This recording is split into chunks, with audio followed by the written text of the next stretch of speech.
अगड़े बम्ब का पुत्र का है। क्रोध लोभ सब जग से मिटा के शुद्ध प्रेम का रस बरसाए। क्रोध लोभ सब जग से मिटा के शुद्ध प्रेम का रस बरसाए। भक्त करे हर वर्ष स्वागतम।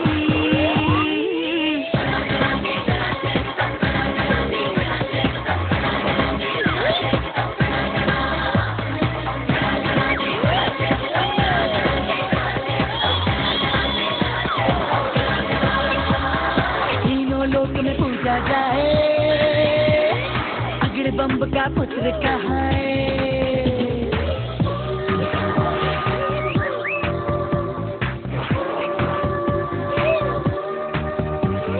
नन्हा मुन्ना बाल गणेश, नन्हा मुन्ना बाल गणेश, छोटा छोटा बाल गणेश, प्यारा प्यारा बाल गणेश।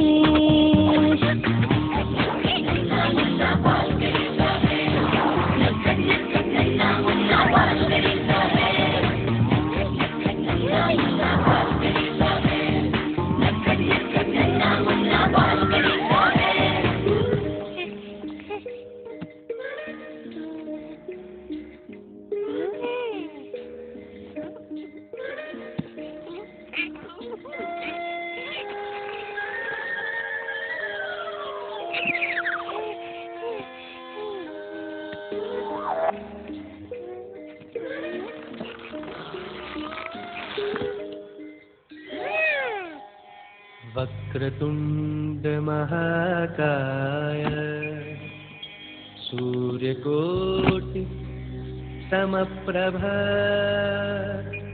निर्विघ्नं कुरु मे देव सर्वकार्येषु सर्वदा।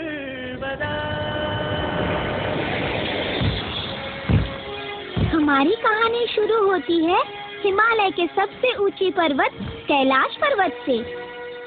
यहाँ रहते हैं गणेश जी के पिता भगवान शिव शंकर और माँ पार्वती।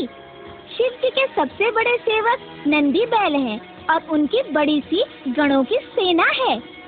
यहीं से शुरू होती है हमारे प्यारे बाल गणेश जी की कहानी।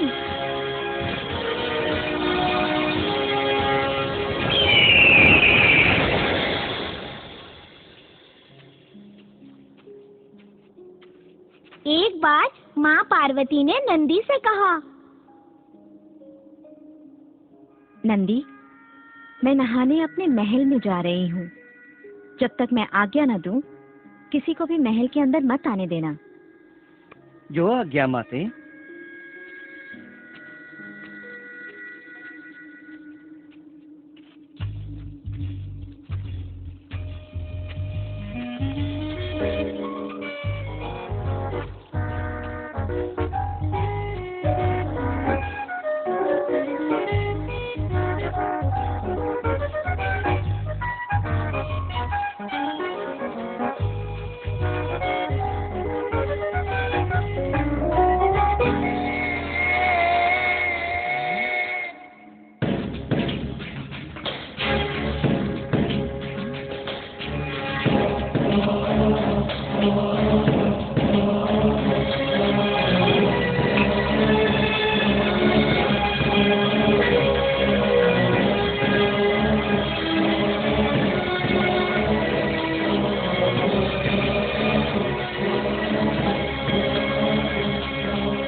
जय हो भोलेनाथ। रास्ते से हटो, अंदर जाने दो।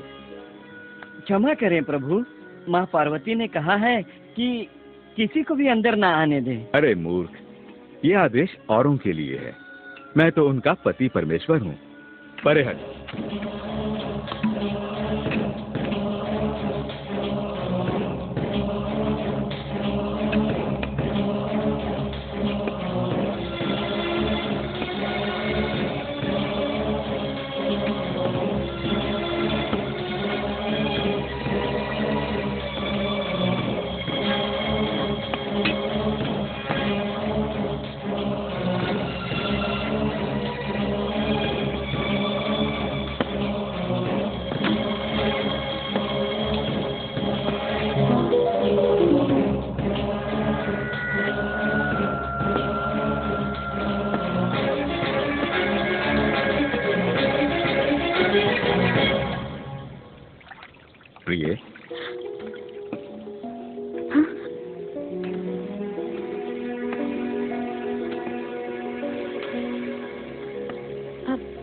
भीतर कैसे आ गए? नंदी ने आपको रोका नहीं? प्रिय, वो मेरा दास है। उस बेचारे की क्या मजाल जो मुझे रोके। पर मैंने उसे पहरे पर बिठाया था। उसे इस तरह मेरी आज्ञा का अपमान नहीं करना चाहिए था। पर मैं तुम्हारा पति हूँ, मुझे रोकने का क्या फायदा? आपका कहना सही है प्रभु, पर नंदी का इस तरह मेरी बात ना मानना धर्म संगत नहीं है। क्रोध मत करो प्रिय, उसे क्षमा कर दो। वो थोड़ा कम बुद्धि का है।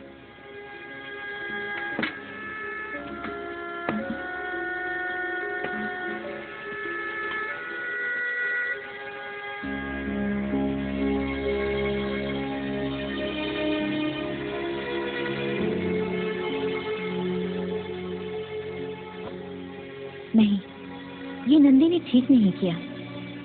लेकिन वो भी क्या करता, स्वामी भक्त है, उसे अपने स्वामी को रोकने की हिम्मत नहीं हुई होगी। मुझे एक ऐसा गण चाहिए जो बुद्धिमान हो, साहसी हो और मेरी आज्ञा का पालन करे। मैं खुद एक ऐसा गण बनाऊंगी।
अद्भुत संकल्प ये मन में, माँ गौरी छुट गई जतन में। कर अद्भुत संकल्प ये मन में, माँ गौरी छुट गई जतन में।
हाँ देखो, हमें और सतर्क रहना होगा। हाँ, और कहीं भी हो सकता है, आप लोग सब ध्यान दें। शरारत तो कभी भी हो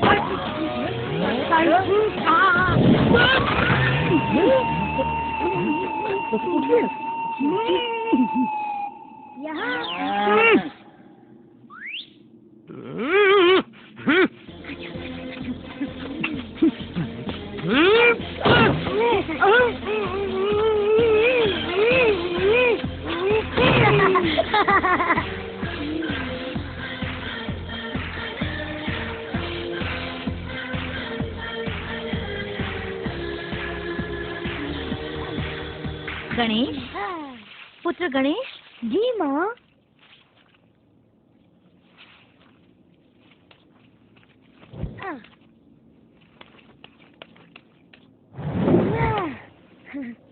पुत्र गणेश।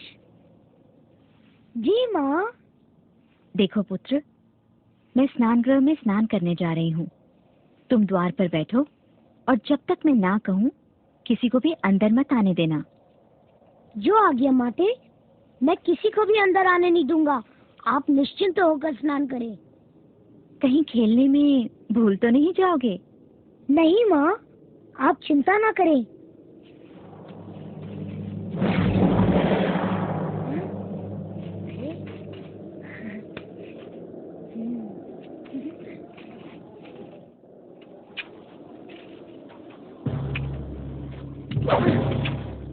क्षमा करे प्रभु, आप अंदर नहीं जा सकते।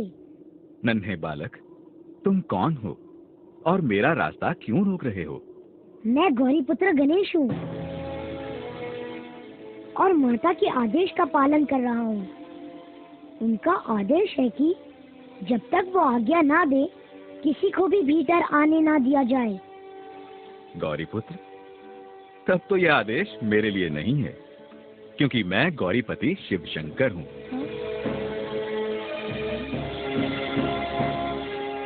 द्वार से हट जाओ बालक।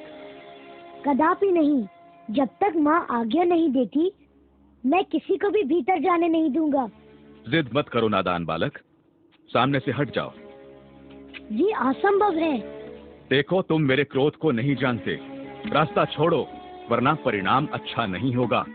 परिणाम चाहे जो भी हो, सूर्य पश्चिम से निकल सकता है, चंद्रमा अपना मार्ग बदल सकता है, पर मैं अपने धर्म के मार्ग से नहीं हट सकता। मूर्ख बालक! शांत शांत प्रभु, छोटा सा बच्चा है, इसे मैं समझा बुझा कर हटाता हूँ। समझाने से ना माने तो जबरदस्ती हटा दो।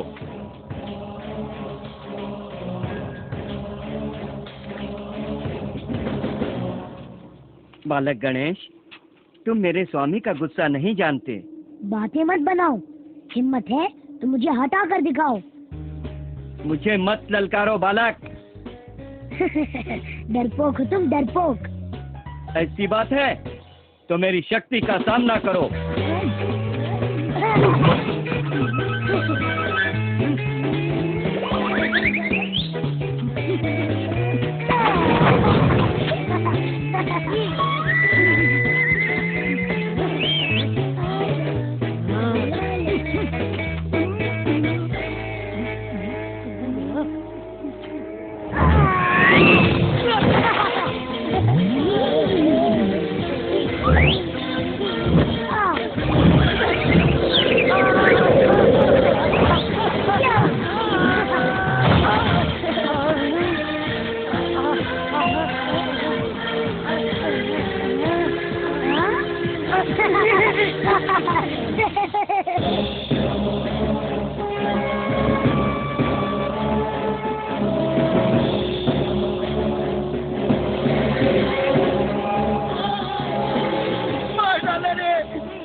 सेनापतिगण, अपने रक्षकों के साथ जाओ और उस हठी बालक को हरा दो।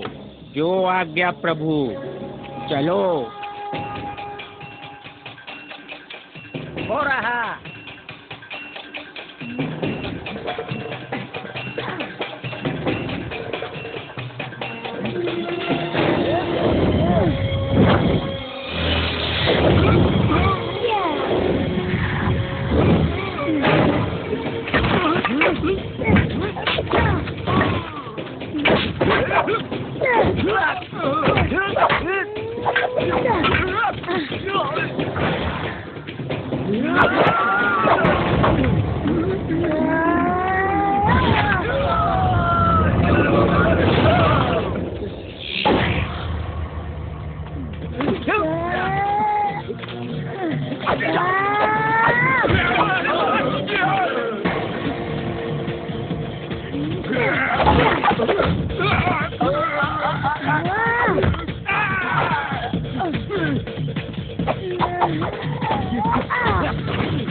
अनर्थ, घोर अनर्थ। भगवान शंकर गुस्से में आकर ये क्या अनर्थ कर रहे हैं? बालक गणेश को प्यार से समझाने के बजाय उसे परास्त करने के लिए गणों की सेना भेजी है। मुझे बीच बचाव करना पड़ेगा।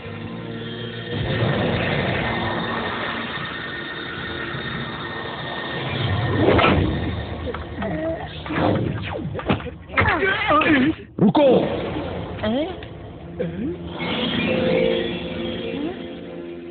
ये क्या मूर्खता है?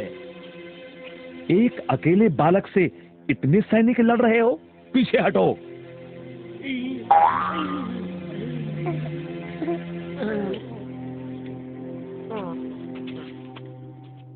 पुत्र गणेश, आपको भी इस तरह हठ नहीं करनी चाहिए।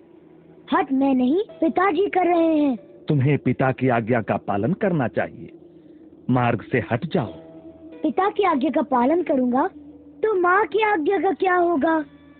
और माँ का आदेश मैं कभी नहीं टाल सकता।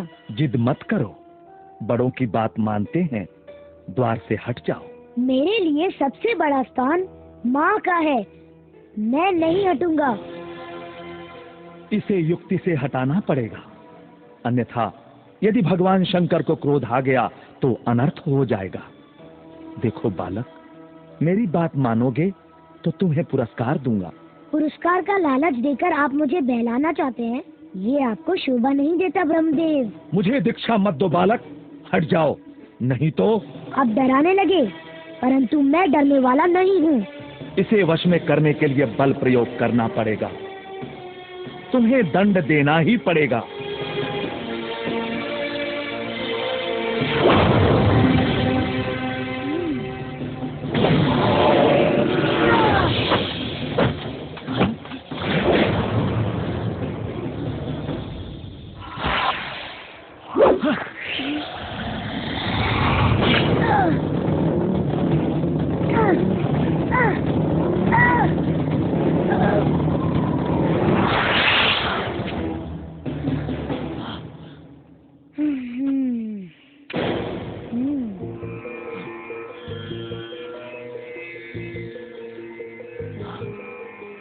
इस बालक पर ब्रह्मास्त्र चलाना ठीक नहीं होगा।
घोर अनर्थ होने वाला है। क्या हुआ प्रभु? आप विचलित क्यों हो गए? सब कुशल तो है ना? देवी, भगवान शंकर का क्रोध चरम सीमा पर है और वो तांडव कर रहे हैं। शिव शंकर तांडव कर रहे हैं? तब तो अवश्य ही कोई घोर विपत्ति आने वाली है। हाँ, हमें जल्द ही उनको शांत करने के लिए कैलाश पर जाना होगा। प्रभु, मैं भी आपके साथ चलती हूँ। इसी बहाने बहन पार्वती से भी मिल लूंगी।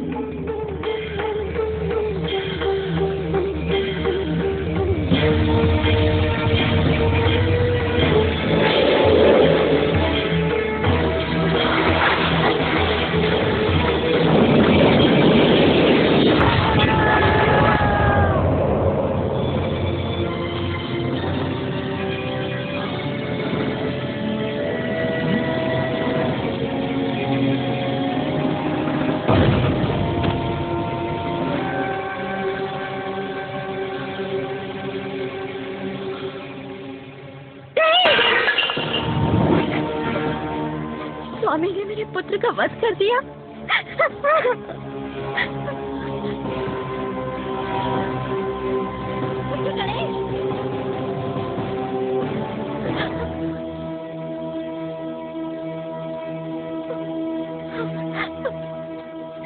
पुत्र गणेश,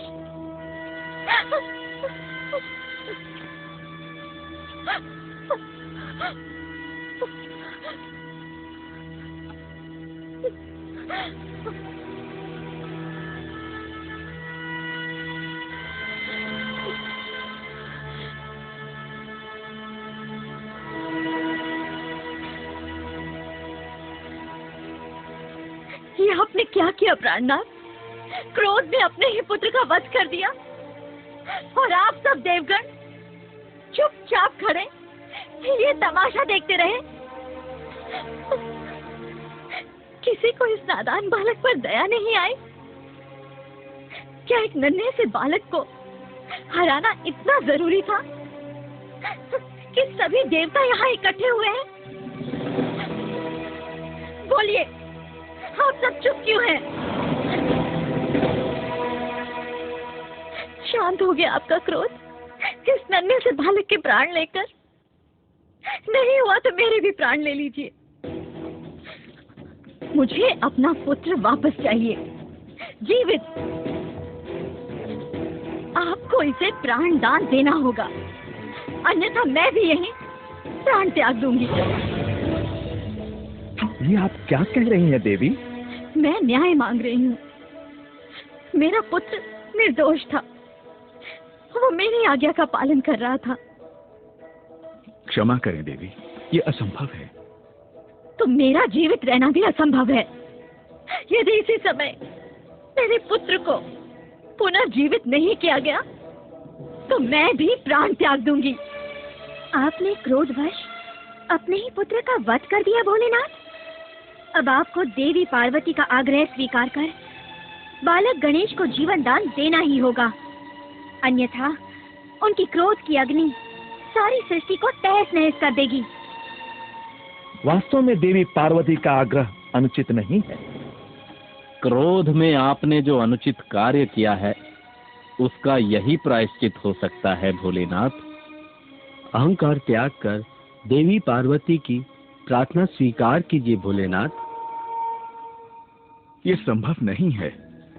मेरे शस्त्र के प्रहार से जो सर धड़ से अलग हो गया वो फिर से जोड़ा नहीं जा सकता।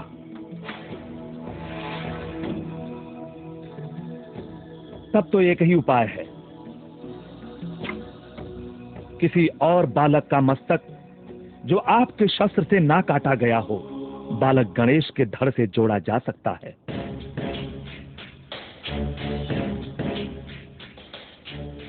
सोचने में समय नष्ट मत कीजिए, तुरंत अपने गणों को आदेश दीजिए।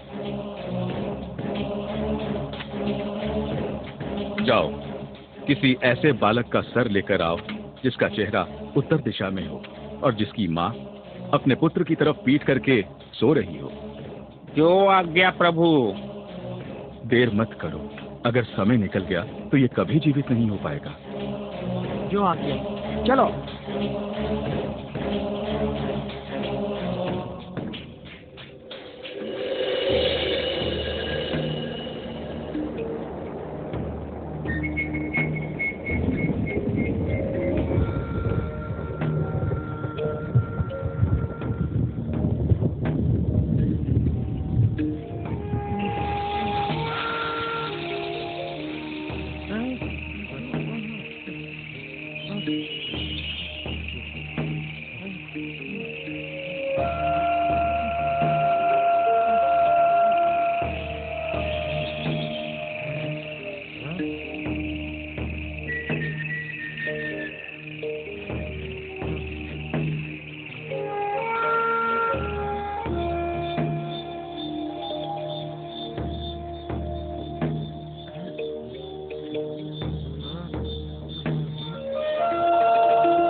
अरे मूर्खों, ये क्या ले आए? प्रभु, आपने जो आदेश दिया था उसके अनुसार यही एक बालक मिला। हम उसका मस्तक ले आए हैं। का मस्तक? सोचने का समय नहीं है भोलेनाथ, इसी मस्तक को जोड़कर बालक गणेश को जीवित करो।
लो देवी, ये जीवित हो गया।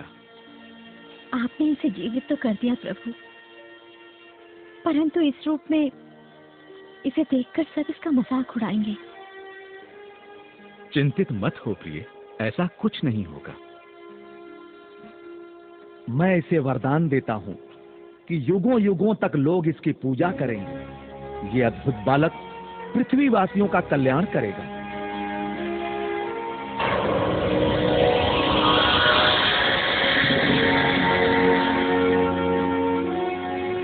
मैं इसे वरदान देती हूँ कि जब भी कोई शुभ कार्य होगा तो सबसे पहले गणेश का पूजन किया जाएगा।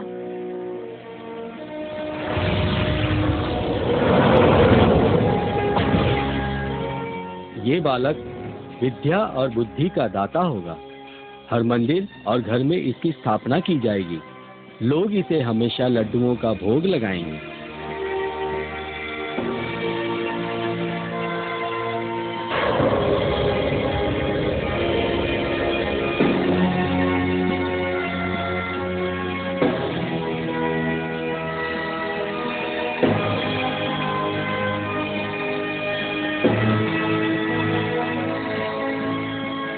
हमारा पुत्र अति बलशाली और बुद्धिमान होगा। मैं आज से इसे अपनी गण सेना का सेनापति नियुक्त करता हूँ।